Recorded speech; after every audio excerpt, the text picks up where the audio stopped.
Public hearing is closed. Commissioners?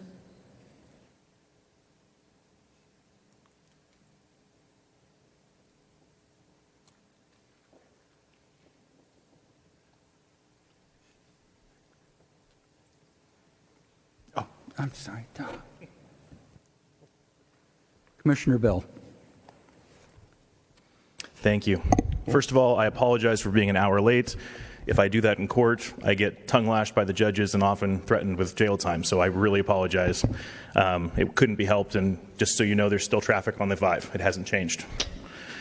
I am sorry that I missed the presentation on the code section, because as an attorney, that was very interesting to me. And I just wanted to ask a couple of quick questions, almost yes or no, just to not put you out anymore there. But according to the code section, the proposed housing development has to comply with applicable objective, general plan, and zoning standards and criteria. And according to your report, it complies with those, right?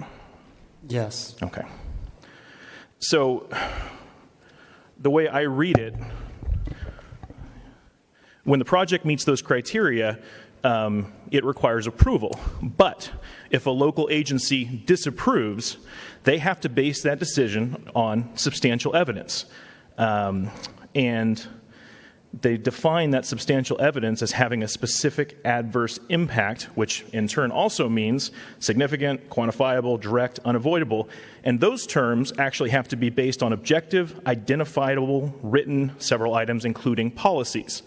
So my reading of this is as an attorney. I hear the pleas, I hear the appeal from the developer on one side to build this business, and which will become apartments, from the citizens, from the city, from the businesses. And I appreciate the work that the city's done to actually go through in detail and lay out their terms. And the city's done their best to actually meet the criteria that are within the general plan, within the codes, within the guidelines, the number of units, the number of parking spaces.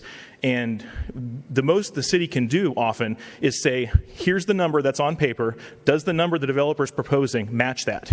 And we as commissioners have to look at that information and decide, does it fit? The city's telling us it's under 40. It requires under 40. Therefore, we should approve it. Now, on the flip side of that, I think that the citizens of Vista and the attorney that they hired raised some really good points. And so I just want to make sure that the letter from Delano is on the record, is being put into the record, as is the list of the Lucy policies. So if I were to make a decision on this and I had to lay out what the specific adverse impact would be and base that on significant, quantifiable, direct, and unavoidable, and within those 4 categories, objective, identified, written policies, I would submit these as the basis for my decision. And so with that, I would suggest to the other commissioners, I intend to vote against this in some way based on those specific criteria. And I want to make sure that the citizens know this is not an emotional decision. Unfortunately, we get to hear the hard times. We get to hear that you have cars parked in front of your houses and that things aren't working out well. We can't make a decision based just on those issues. But when you actually have specific lines from the code and from the general plan, this gives us some flexibility and some basis to actually make that call. So thank you for this. And to the developer, this is not... I know how much work you put into this, months and years and revisions and time. So please don't take this in any way as a negative attack on your plan or your project.